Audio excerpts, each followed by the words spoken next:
Trump ने America के चुनाव में बम्पर जीत हासिल की तो कांग्रेस को आखिरकार ये जीत भारत में रास क्यों नहीं आ रही है। सवाल यह है कि क्या कांग्रेस को लोकतंत्र पसंद नहीं है या लोकतंत्र का अपमान करना कांग्रेस की आदत है, या फिर सबसे बड़ी वजह तकलीफ की यह है ट्रंप और मोदी की दोस्ती। इस वजह से ट्रंप रास नहीं आ रहे कांग्रेस को। देखिए इस रिपोर्ट में।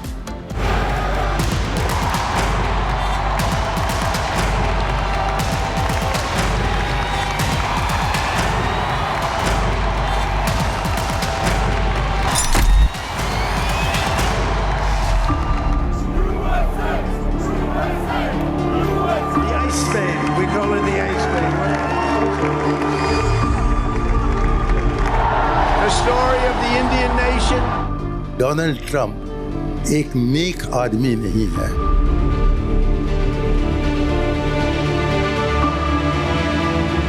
संविधान या लोकतांत्रिक प्रक्रियाओं में कोई विश्वास नहीं, इनका केवल परिवार तंत्र में विश्वास है। अमेरिका में रिपब्लिकन पार्टी को ऐतिहासिक जीत मिली है और ट्रंप ने इतिहास रच दिया। लेकिन ट्रंप की इस जीत ने कई मुल्कों को टेंशन में डाल दिया है, तो कई नेताओं को रास नहीं आ रहा है। ट्रंप की जीत को कई कांग्रेस नेता पचा नहीं पा रहे। अमेरिकी राष्ट्रपति चुनाव में डोनाल्ड ट्रंप की जीत से कांग्रेस नेता मणिशंकर अय्यर बड़े दुखी हैं। अय्यर ट्रंप के चरित्र पर सवाल उठा रहे हैं और ट्रंप को अपराधी बता रहे हैं। एक तो मुझे बहुत अफसोस लगता है कि ऐसे चरित्र के आदमी जिसके इतिहास में लिखा है कि वो वैश्यों के पास जाता है और उनको पैसे देता है मुंह बंद करने के लिए, कि ऐसे जलील आदमी को दुनिया का सबसे बड़ा प्रेसिडेंट चुनकर निकाला है। अमेरिका के नए राष्ट्रपति बनने वाले ट्रंप ने चुनाव में कमला हैरिस को धूल चटाकर व्हाइट हाउस की रेस जीत ली है। अमेरिकी जनता ने उसी ट्रंप पर भरोसा जताया जिसके चरित्र पर कांग्रेसी नेता मणिशंकर अय्यर सवाल उठा रहे हैं। मणिशंकर अय्यर जिस प्रकार की शब्दावली बोल रहे हैं, मतलब भारत के लोगों के विवेक पर तो सवाल खड़े करते ही हैं। हरियाणा चुनाव के बाद भी किया, लोकसभा चुनाव के बाद भी किया, चुनाव हारते तब हमेशा करते हैं, और अब अमेरिका की जनता के ऊपर भी सवाल खड़े कर रहे हैं। ये दिखाता है कि इनको संविधान या लोकतांत्रिक प्रक्रियाओं में कोई विश्वास नहीं, इनका केवल परिवार तंत्र में विश्वास है। ट्रंप के विजेता बनने पर भारत के अलग अलग हिस्सों में लोगों ने जश्न मनाया, लेकिन कुछ कांग्रेसी नेताओं को रास नहीं आ रहा।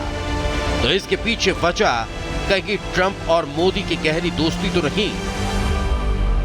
ट्रंप ने चुनाव में फतह हासिल की तो मोदी ने फोन कर डोनाल्ड ट्रंप को जीत की बधाई दी। मोदी ने एक्स पर लिखा, मेरे दोस्त डोनाल्ड ट्रंप, आपके ऐतिहासिक चुनावी जीत पर हार्दिक बधाई।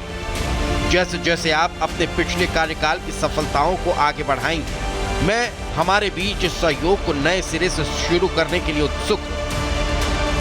ऐसे में सवाल उठ रहे हैं कि मणिशंकर या ट्रंप विरोधी नेताओं की ये टीस सिर्फ ट्रंप पर आरोपों को लेकर है या फिर उनकी परेशानी इस बात को लेकर है कि ट्रंप और पीएम मोदी की दोस्ती गहरी है, दोनों की प्राथमिकता राष्ट्र है, दोनों की आतंकवाद और घुसपैठियों पर नकेल कसने की बात करते हैं, दोनों की दुनिया में शांति की पहल करते हैं। Bureau report, Republic times. और चलिए जरा कुछ और खबरों का भी रुख करते हैं। बेंगलुरु से खबर आ रही है जहां पर बीएमटीसी बस ड्राइवर की कैसे हार्ट अटैक से मौत हो गई, क्या वजह रही है, 1 मिनट की रिपोर्ट में समझाते हैं। कर्नाटक की राजधानी बेंगलुरु में एक दिल दहला देने वाला मामला सामने आया, जहां एक बीएमटीसी बस चालक को अचानक बस चलाते चलाते हार्ट अटैक आया और उसकी मौत हो गई। बस चालक का नाम किरण कुमार बताया जा रहा है, जिनकी उम्र 40 साल थी, जो रोज की तरह अपना काम कर रहे थे, मगर किसी को क्या पता था उनकी आज की आखिरी ट्रिप है, जिंदगी का आखिरी सफर बन जाएगी। सोशल मीडिया पर वायरल हो रहे 50 सेकंड के इस वीडियो में साफ तौर पर आप देख सकते हैं कि कैसे बस चालक बड़े बिंदास तरीके से बस को दंदनाते हुए आगे बढ़ा रहा है, मगर ये क्या, देखते ही देखते उसके हाथ बस के स्टीयरिंग से छूट जाती है और वो बाईं तरफ गिर जाता है। इस भयानक और खौफनाक मंजर को जिसने भी देखा वो हैरान रह गया। ड्राइवर के अचेत होने के बाद भी बस कुछ देर तक चलती रही और सामने जा रही दूसरी बस से टकराते हुए आगे बढ़ जाती है। तभी कंडक्टर ने सूझबूझ दिखाते हुए कड़ी मशक्कत करके बस को रोका, मगर तब तक बहुत देर हो चुकी थी। हालांकि बस में सवार बाकी यात्री सुरक्षित बताए जा रहे हैं। Bureau report, Republic Bharat. और इसी के साथ इस बुलेटिन में बस इतना ही। तमाम